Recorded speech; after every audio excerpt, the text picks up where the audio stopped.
Lady Mac, and I'm here to share some information with you on today. I am a member of Mount Zion Ministry Family Worship Church under the leadership of my husband, Bishop Eric McMillan. Today, I just would like to share a little information with you on today about distraction. What is distraction? What is distracting you? Distraction is a thing that stops us from not giving our full attention to something. And here I'm going to tell you a little story. There was a story about a little dog and a tortoise.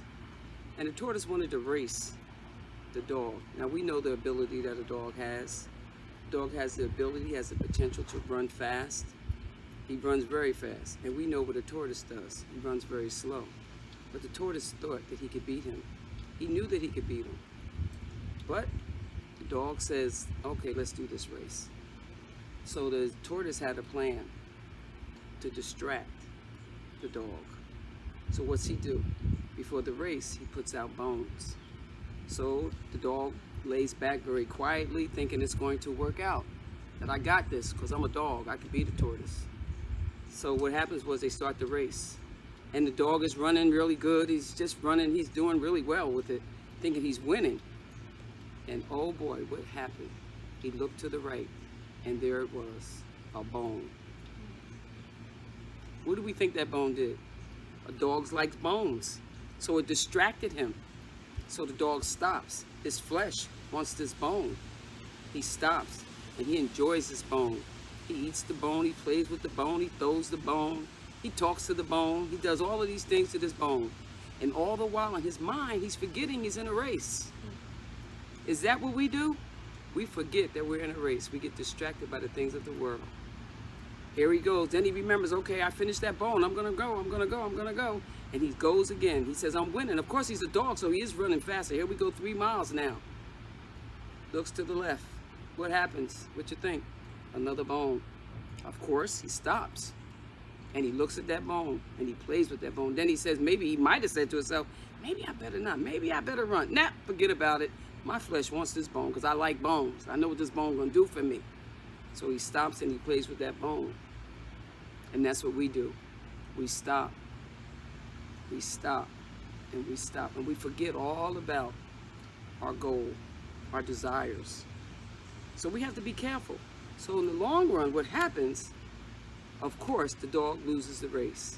He was distracted by the things of the flesh. So we have to be careful that we are not distracted by anything that's deterring us from the Word of God. In Mark 14, let me get this right. In Mark 4:14, it says, the sower soweth the word. And then we're going to jump down to 4:19. It says, but the worries of the world and the deceitfulness of riches and the desires of other things entered in and choked up the word, and it becomes unfruitful. So we have to remember, God's going to give us that word.